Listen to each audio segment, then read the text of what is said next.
In football, some stars shine under the spotlight, and others go unnoticed.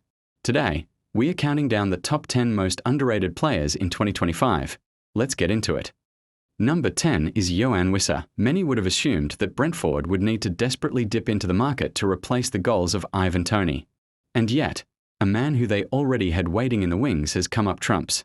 Yoane Wissa has shone as the main striker at the G-Tech Community Stadium, scoring 16 Premier League goals and adding 4 assists. Given that Toney's best season saw him net 20, the fact Wissa is so close after spending years as a glorified backup is a remarkable progression. The 28-year-old doesn't get the same plaudits as Brian Bumo, but he is an absolute workhorse up top who earns his rewards. Yet he doesn't just score tap-ins or scruffy goals. Wissa has also been known to grab a couple of acrobatic finishes too.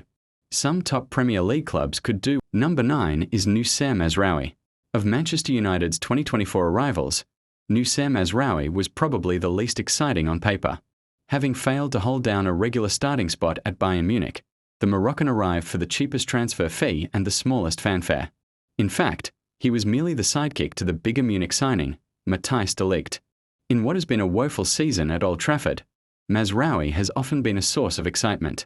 Sure, he has had spells where he could have been better, and he is not the ideal candidate at right wing-back for Ruben Amorim. But whether on the right of a back 4 or back 3, Mazraoui has shown his capabilities and, at £13 million, appears to be one of the biggest bargains. Number 8 is Eduardo Camavinga. Once touted as a guaranteed superstar for the future, Eduardo Camavinga has certainly gone some way in fulfilling his potential. Some might argue that he has been overshadowed by other teammates, which is fair considering Real Madrid's insistence on prioritizing the arrivals of new Galacticos in recent times. However, part of why the Frenchman's progress may have been stunted is that he plays wherever he is asked to. The midfielder, who is still only 22, has started just 33% of La Liga games this season. Not only does this make him an incredible option to have off the bench, but he hasn't done a bad job deputizing at left-back when called upon. In a different team, Camavinga's talents would be more greatly appreciated. At the Bernabeu. And the number 7 is Jurrien Timber. A versatile defender who was able to shake off a horrible ACL injury to become one of the most important parts of Mikel Arteta's backline, Jurrien Timber has slowly morphed into one of the most underrated players at the Emirates. While defensive praise often goes the way of William Saliba and Gabriel, many forget the role Timber plays in plugging the gaps left when others are injured, and the fact he has been able to hold down the right-back spot even though Ben White has returned from injury. The Dutchman is capable of playing anywhere across the back 4, a trait that cannot be understated. And considering the amount of injuries that have hampered the Arsenal defence, his reliability and ability to fill in wherever required makes him an invaluable asset for the red half of North London. In number 6 we have Alexis Mac Allister. For all the impact that superstars like Virgil van Dijk and Mohamed Salah have had on Liverpool's Premier League title-winning campaign, one name that has consistently put on top-class showings is World Cup winner Alexis Mac Allister. While Reds fans are fully aware of just how important the Argentine has been at Anfield, neutrals don't seem to have the same appreciation for the former Brighton man. Mac Allister has grown in confidence and responsibility compared to when he first made the move to Merseyside in 2023 and has formed an impressive partnership with Ryan Gravenberch in the Liverpool engine room.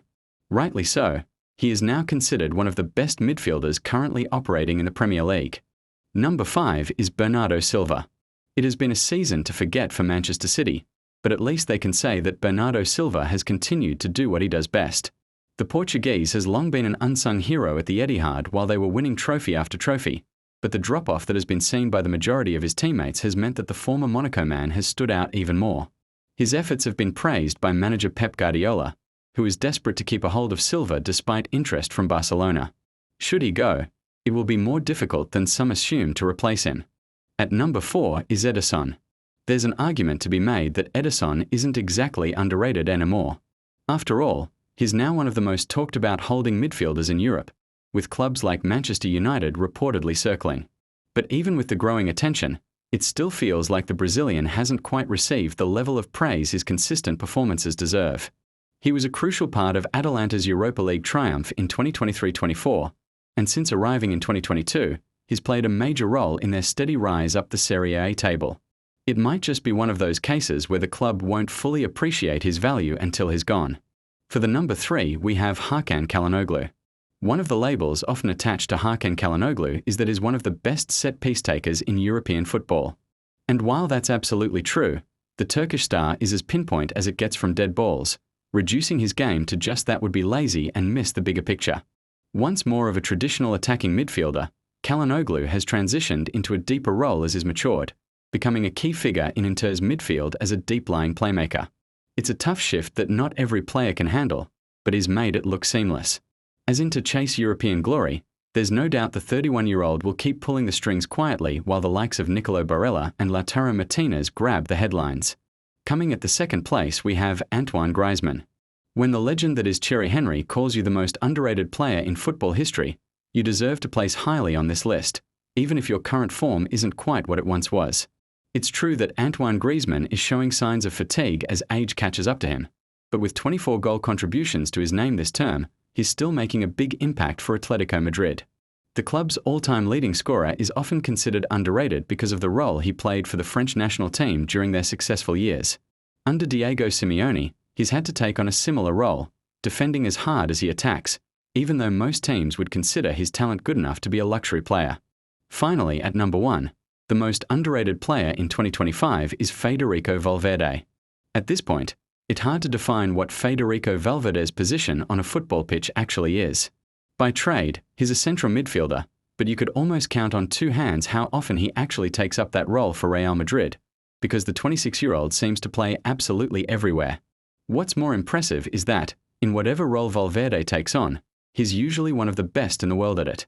Part of that comes from the sheer passion and determination he brings to every game, something Uruguayan football fans refer to as garra-charrua.